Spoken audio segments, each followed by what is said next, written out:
मुलुगनां आबहावा साना आसलते बियो जायगा दाबसेनिल' आबहावानि बाथ्राखौ बुजाया। गासै मुलुगाव गासै पृथिबि नाङैनो जे आबहावा जे परिबेस बे आबहावा बे परिबेसनि सोमोन्दैनो बहाय सावरायलायनाय जायो, मिथिलायनाय जायो, बुजिलायनाय जायो। बेनो मुलुगनां आबहावा सान। दा बे सानाव बे सानखौ जोङो फालिनायनि गोनांथिया जाहैदों दिनै मुलुगाव दुलाराय बुहुमाव मानसिनिल' बाथ्रा नङा, जेसेबां जिबि दङ, जेसेबां दाउमा दाउसा दङ, जेसेबां हाग्रानि जुनार जाथों, दैमा दैसानि नानि खासेव जेसेबां रोखोमनि जुनार जिब जुनार गैया गासिखौबो लाजोबनानै आरो बोरियाव थाग्रा जेसेबां जिब जुनार बे मोस्रोम बा मा होनो जोङो बेखौ खुसेंग्रा आरो जायखौ जोङो किट पतंग होननानै बुङो, बेफोरोबो गासैखौबो नायजोबनानै बिफां लाइफां बिबार गासैबो फिथाइ सामथाइ थायग्रा बिफां लाइफां आरो जोंनो मुल्यबान दंफां, बेसेन गोसा दंफां गासैखौबो लाजोबनानै जोङो ज' जाजाय बेखौ मोनसेयैनो परिबेस होननानै बुंनाय जायो, आबहावा होननानै बुंनाय जायो। दा बेवहाय बे आबहावाया आसलते मोनसे गिनो गोनां खैफोदाव गोग्लैगासिनो दङ जोंनि दुलाराय बुहुमनाङै। जेरैहाय दा बोथोराव जेराव जेब्ला अखा मोननांगौ अखा हानाय जाया, जेब्ला अखा हानाङा बेवहाय बाना जायो। जे हाफ्राव जे ओनसोलफ्राव अखायानो हाफेरामोन, बालाहामामोन, बेफोराव दैबाना जानाय, जेराव समय अखा हायोमोन, समय सान्दुं दुङोबा गोरान अबस्था थायोमोन, बेफोर जायगायाव नांनायनि नाङैनि अखा बाना जाद्लाबायो आरो एखमबा रानस्राव गोरान खरान जानानै थायो। बेफोरो जि गिलु बालु परिबेस सृष्टि जानाय, बे सृष्टि जानायानो जोंनि गासै मुलुगनां आबहावायाव मैला जानाय, पलिउसन जानाय, जे जिनिसा जे परिबेसा मोनसे दुसित जानानै फैदों, बे खोथाखौनो दिन्थिनाय जायो, बुजायनाय जायो। दा ओंखायनो सरासनस्रायै मुलुगनां आबहावानि सोमोन्दै सिन्था खालायग्रा सिन्थाबिदफ्रा, सानसुमै मानसिफ्रा बेवहाय सफैदों जे दिनै अखानिबो थिग गैया, बारहुंखानिबो थिग गैया, दैबानानिबो थिग गैया, गुदुं गुसुनि थिग गैया। आरो बेल' नङा, बेसेबांबा गोजौ हाजो, बरफनि हाजोआ गिसिखाजाबायनानै गुदुं जानानै, दुंबुर जानानै, ग्लबेल वार्मिं जानानै, गुदुं जानानै बिदुंनि थाखाय जे बरफआबो गिसिखानानै गोग्लैदों। बेफोरबायदि अबस्थानिफ्राय सागरनि लैथोनि सायाव लैथोनि जि दै बाहागो, बे दै बाहागोआबो बारायनायनिफ्राय बारायगासिनो थादों, बे खमायलांनो रोङाखै, बेलेन्सआव गैला जादों। थारमाने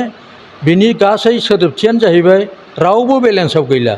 मानसिनिफ्राय आराम्भ खालामनानै जेसेबां जिब जुनार, दाउ दाउसिन जेसेबां दङ, दैयाव जेसेबां ना खासेव जेरैबायदि दङ, एम्फौ एनला जेरैबायदि दङ, गासैआबो बेलेन्सआव रावबो गैला। बिफां लाइफाङाथ' गैखाला, नांजा फांजा गेदेर हाग्रामाफ्रा। सुबुं माहारिया आबहावाखौ गोग्गो लाखिनो थाखाय मा खामानि मावनांगौ? जेरैबायदि खथि जागासिनो दङ, दा बेनिफ्राय बे खथिनिफ्राय बारग'नो थाखाय सुबुं माहारियाबो गावबो बारग'नांगोन आरो गुबुन जिब जुनाराबो बारग'नांगोन। दुलाराय बुहुमानो मोनसे बेलेन्सआव फैफिननांगोन, गोजोन बेलेन्सआव फैफिननांगोन। बेखौ नोजोर होनानै सानसुमैफ्रा सानदों जे जोङो माखासे जिनिसखौ नागारनांगौ, बाद होनांगौ। एक नम्बराव दा नागिरनानै मोनदों जेनेबा प्लास्टिक बर्जन खालामनाय, प्लास्टिक बाहायनायखौ जोङो एक नम्बराव नागारनांगौ। बिनि सोलायै दस्रा गुबुन मिथिंगानिफ्रायनो मोननाय मुवाफोरखौ बाहायनो गोनां जानांगौ, बाहायथारनांगौ। बेनिफ्राय दैमा दैसाफ्राव मैला खालामनाय, जायगा फोथारफ्राव मैला खालामनाय, लेथ्रा खालामनाय, प्लास्टिकफोरजों बुंफब होनाय, बेफोर खामानिफोरनिफ्राय जोङो थारमाने बुंनो नागिरनाया बेनो जे जोङो हायाव जुदि प्लास्टिकफोरखौ जेरै मेरैनो गादला गादलि खालामो, बे हानिफ्राय जोङो माबा मोनसे गोदान रज' होनो हानाय बिफां लाइफां रज' होनो हानाय, बेगर रज' होनो हानाय, बा मैगं थाइगंखौनो बुं, ओजोंहाय माइ माइरं सोमजिहोनो हानाय, बेफोर गासैबो बेगर जोलैनि जेसेबां सोमजिनो गोनां बेबस्था दङ, बे बेबस्थाया सानसे बेलासे लाथिख' जानानै फैगोन बे प्लास्टिकखौ बाहायबाय थायोबानो। बे खोथाखौ बुंनो नागिरदों। ओंखायनो प्लास्टिक बाहायनायखौ बन्द' खालाम होननानै बुंनाय जादों, बे आबहावाखौ गोग्गोयै लाखिफिननांगौ जायोब्ला। दा ओंखायनो सानसुमैफोरनि डाइरेक्ट खोथा बेनो जादों जे प्लास्टिक बाहायनाया बन्द' थाथारनांगौ। दा बिनि अनगायैबो आरो दस्रा गुबुन बाथ्राफोरबो दंबावो, जे बाथ्राफोरखौ जोंनि नौनारिफ्रा, जोंनि नोगोरारिफ्रा, जोंनि गासै सुबुं माहारियानो जोङो गोग्गोयै थांनानै थानायनि बेबस्थाखौ आखायाव लानांगौ। जे बेबस्थानि दारै जोंहा माब्लाबाबो मैला जाया, हाया मैला जाया, दैया मैला जाया, बारा मैला जाया, सान्दुं दुंनाय, सलार एनार्जिया जेरै माब्लाबाबो जिखुनु खारननि थाखाय मैला जानो नाङा, बेफोर मैला जायै, पलिउसन जायै खामानिखौसो जोङो मावनांगौ। बेबायदि मोनसे बोसोन होनाय जादों। जेनेबा दहाय सिगाङाव बुंनाय बायदि हाया मैला जानो नाङा, अर्थात प्लास्टिक गारनानै नंखाय नांजा फांजा जिनिसफोरखौ, जे जिनिसफ्रा सेवनानै थाङा, बेबायदि जिनिसफोरखौ जेरै मेरैनो हायाव गारलाबायनाङा। दैयावबो बेबायदि जिनिसफोरखौ गारनो नाङा। मैला खालामनाय, जे समाव दैया मैला जागोन, ना खासेवा जानानै थांनानै थानो हानाय नङा, बेबायदि मैला जानाय बेबस्थाफोरखौ जों गारनो नाङा। जेरै खाथियावनो पेस्टिसाइड्स बायदि बिस रुग होदलाबायनानै ना हमनानै जानाय बायदि, बा बेबायदिनो केमिकेल पेस्टिसाइड्स माखासेखौ बाहायनानै जेनेबा माइथिलियाव एम्फौ एनलाफोरखौ बुथारलाबायनो थाखाय, लुवार बेदलावफोरखौ बुथारलाबायनो थाखाय बेफोरखौ बाहायनानै, आरो नङाबा जेनेबा हाग्रा बंग्राफोरखौ बुथारनो थाखाय जोङो स्प्रे खालामो, हाग्रा थैग्रा स्प्रे खालामो, मुलि सारो, बेफोरखौ बांद्राय जेरै मेरैनो बाहायलाबायोब्ला बियो हायाव नांनानै बे हाया नस्थ' जालांगोन, पलिउसन जागोन। आरो बेजोंल' नङा, बे हानिफ्राय आरो अखाजों बांखाजों दैबानाजों सुस्र'लांनानै बेयो दस्रा जायगायाव थांनानैबो, दैब' जायगायाव थांनानैयानो जा, नाफोरखौ नस्थ' खथि खालामहैगोन। आरो बोरि जायगायाव बोहैलाङोबाबो माइ मावनायफ्राव, माइ आबादफ्राव, गम आबाद मावनायफ्राव, आलु थिलिफ्राव, बेसर थिलिफ्राव बेफोरो साग्लोबनानै मोनसे बिस क्रिया जागोन। बेफोरनिफ्राय पलिउसन होननाय बाथ्राया, मैला जानाय बाथ्राया बहायनो फैदों? बे बिस जानायखौनो मैला जानाय होननानैबो गुसुङै बुंनाय जादों। ओंखायनो बे मैला खालामनाय, मैला जानायनिफ्राय जोङो जानगार जानानै थानांगौ। दा खोथाया जाहैबाय, बेफोरबो जानायनिफ्रायनो जोंनाव दुलाराय बुहुमाव नैबे ग्लबेल वार्मिंबो जागासिनो दङ, गरमा गरम जाबोगासिनो दङ। जों दिनैबो फिल खालामो, देग्लाय जों रासिन फिल खालामदों, देग्लाय जों रासिन आन्दाज मोनदों जे सान्दुंनि दुंनायानो जाथों, बा जों गरम मोननायानो जाथों, अखा बांखा गैयैयानो जाथों, दासिमबो मोजां रोखोमै अखानो हायाखै। बैसागा थांबाय, जेठआबो थांजोबसै। दा बिदि अबस्थायाव थाबाय थायोबा जोङो माइ गायनानै मोननाय नङा। बबे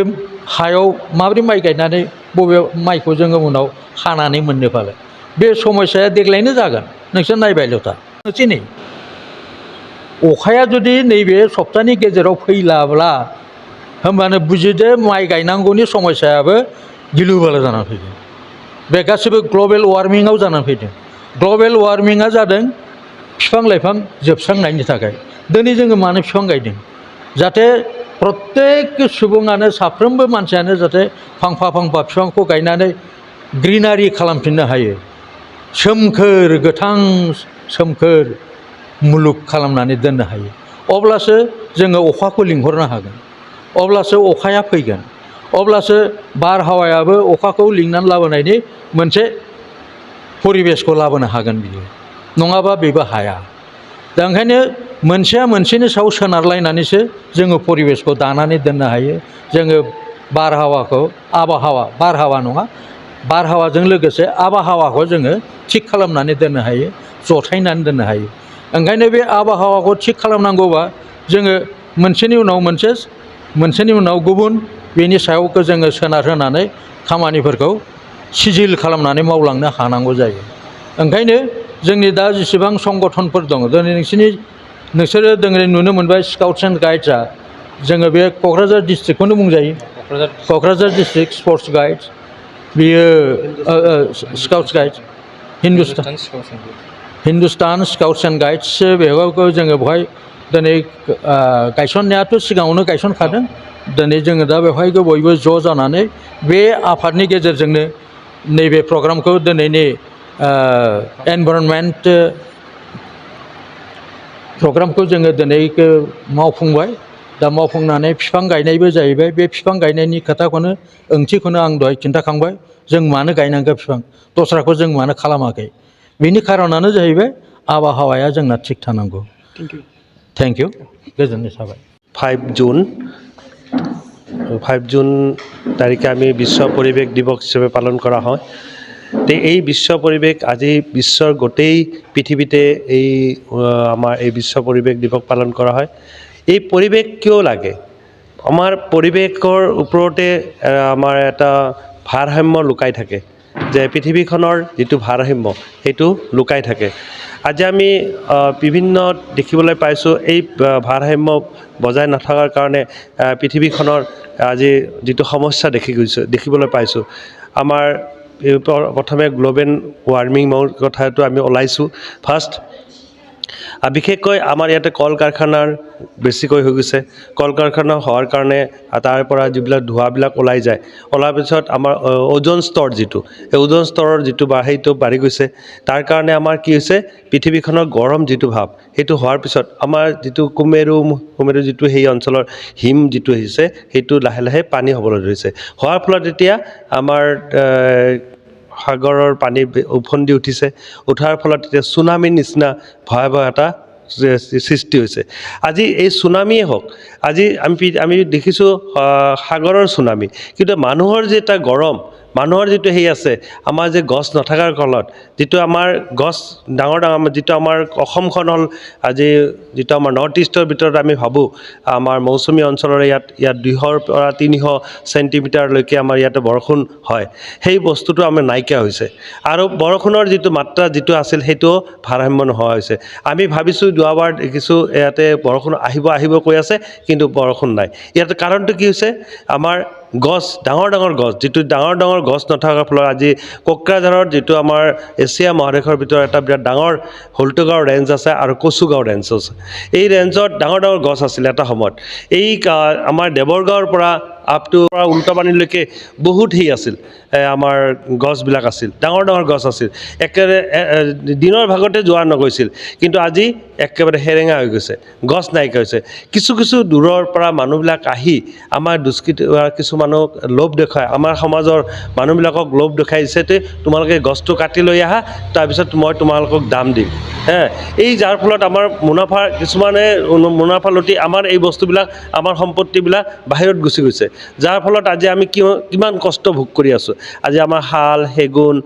বনচুম ডাঙৰ গছবিলাক আমাৰ নাইকিয়া হৈ গৈছে এইটো কাৰণ কি আমাৰ মানুহবিলাকক ইমান শিক্ষা দীক্ষাৰ পেলাই ইমান অগ্ৰগতি নাছিল আমাৰ শিক্ষিত নহয় এইটো সজাগ নহয় গছৰ প্ৰতি সজাগ গছৰ গুণাগুণৰ বিষয়ে নাজানে কোনটো গছৰ কি গুণ এইবিলাক নাজানে সেইকাৰণে যধে মধে আমি গছবিলাক কাটি আমি সিহঁতৰ মাজত বিলাই দিছোঁ কিছুমান একাংশ মানুহবিলাকে যাক মানে আমাক লোভ দেখাই যেতিয়া লৈ গৈছে আমাৰ সাধাৰণ মানুহবিলাক যেতিয়া গাঁৱৰ ফৰেষ্ট এলেকাৰ ওচৰত থাকে সিহঁতক আমাক ফুচলাই দিছে যে তোমালোকে গছবিলাক কাটি লৈ আহা তাৰপিছত আমি তোমালোকক কিবা এটা দাম দি দিম সিহঁতে বহুতে ভাবে লগতে সিহঁতে গছবিলাক কাটি দিছে কাটি দিয়াৰ পিছত আমাৰ ডাঙৰ গছবিলাক নাইকিয়া হৈ গ'ল এতিয়া আমাৰ প্ৰব্লেমটো কি হৈছে আজি পানীৰ নাটনি পানী বহুত তললৈ গৈছে লেয়াৰটো আমাৰ বহুত তললৈ গৈছে কিয় ডাঙৰ গছ নাই ডাঙৰ গছ থাকিলে এই শিপাবিলাক যিটো শাল সেগুনৰ শিপাবিলাক সোনকালে পানীটো তলৰ পৰাই তুলি লৈ আহে সেইটো নাথাকাৰ কাৰণে আজি কি হৈছে আমাৰ গছৰ যিটো লেয়াৰটো কমি গৈছে কম সময় লেয়াৰত আমি পানী নাপাওঁ হৈছোঁ সেইকাৰণে বেছি লেয়াৰ লগা হৈছে বেছি লেয়াৰ লগালে এতিয়া আপুনি 120 ফুট 150 ফুট যদি আমি পানী তললৈ যাওঁ পানী আনিবলৈ যায় বহুত টকা খৰচ হয় এতিয়া আমাৰ সাধাৰণ দুখীয়া মানুহৰ কাৰণে এটা অপাৰক হৈ যায় সেইকাৰণে আমি শুদ্ধ পানী আমি নাপাওঁ কম যদিও পাওঁ আমি তলৰ যিটো পানী পাওঁ সেইটো শুদ্ধ নহয় এইটো পানী আমাৰ বিশুদ্ধ নহয় সেইকাৰণে বিশুদ্ধ নোহোৱাৰ ফলত আমাৰ মানুহৰ মনত বেমাৰ সৃষ্টি হৈছে আৰ্ছেনিকটো বেছি আছে বেমাৰ সৃষ্টি হৈছে যাৰ ফলত আমি আমাৰ সমাজখন আৰু বেমাৰত ভুগি আছে সেইকে আমি এই স্কাউট এণ্ড গাইডৰ জৰিয়তে আমি আজি হিন্দুস্তান স্কাউটৰ জৰিয়তে যদি আমাৰ ল'ৰাবিলাকক সজাগ কৰিব পাৰোঁ পঢ়াই পৰাই সিহঁতক যদি সিহঁতে সমাজখনক সজাগতা কৰিব পাৰোঁ তেতিয়াহ'লে আমি সুস্থ এটা সমাজ দিব পাৰিম সেইকাৰণে আজি আমি হিন্দুস্তান স্কাউটে আজি বিশ্ব পৰিৱেশ দিৱস এইটো উদযাপিত কৰিছে কৰি পেলাই ইহঁতৰ মাজত এটা বাতাবৰণ সৃষ্টি কৰিছে বিশ্বৰ ভিতৰত কেনেকৈ বিশ্বখন কেনেকৈ সেউজীয়া কৰা যায় সেইটো তেওঁলোকে চেষ্টা কৰিছে এইটোৱে তেওঁলোকৰ উদ্দেশ্য আমি এইখিনি কৈ সমাপ্ত मोनसे गोजोनथाव खौरां क'क्राझार सहरनि जेडि रडजों नांजाबनाय गोजोनपुरि रयेल एनफिल्ड श'रुमनि गोजौआव दंसै आइ आफा BM इन्स्टिट्युट अफ पेरामेडिक्स बे आइ आफा BM इन्स्टिट्युट अफ पेरामेडिक्सआ नोंथांमोननो लानानै फैदों देहा जोथोन लाखिनायनि माखासे आयदाफोरनि गोदान सोलोंसालि 10+2 नि उथ्रिसारनाय बिजाथि एबा फरायसाफोरा बे पेरामेडिक्सआव गावारि सोलोंथाइखौ लानो हागोन क'क्राझार सहरनि गोजोनपुरि एबा गांजिमा बाजारजों नांजाबनाय आइ आफा BM इन्स्टिट्युट अफ पेरामेडिक्सआ नोंथांमोननि थाखाय गोदान मुं थिसननाय आयदाफोरानो जादों medical laboratory technology assistant nursing first aid patient care dialysis technician OT technician physiotherapy कर्सखौ 2 बोसोरनि गेजेरावनो आबुं खालामनानै BSS डिप्ल'माखौ लानो हागोन बेजों लोगोसेयैनो ICU टेक्निशियान आरो रेडियोलॉजी टेक्निशियान्स कर्सखौ बोसोरसेनि गेजेरावनो आबुं खालामनानै BSS डिप्ल'माखौ लानो हागोन लोगोसे गासैबो डिप्ल'माखौ लानायनि उनाव सरकारि साख्रि मोननायनिबो सुबिदा दं जुदि नोंथांमोनहा बेफोर कर्सनि थाखाय गोदानै मुं थिसननो गोसो दंब्ला आइ आफा BM इन्स्टिट्युट अफ पेरामेडिक्सनि नैबे मबाइल नम्बर 9821663110 एबा 6002559220 आव थोंजों सुलाद ला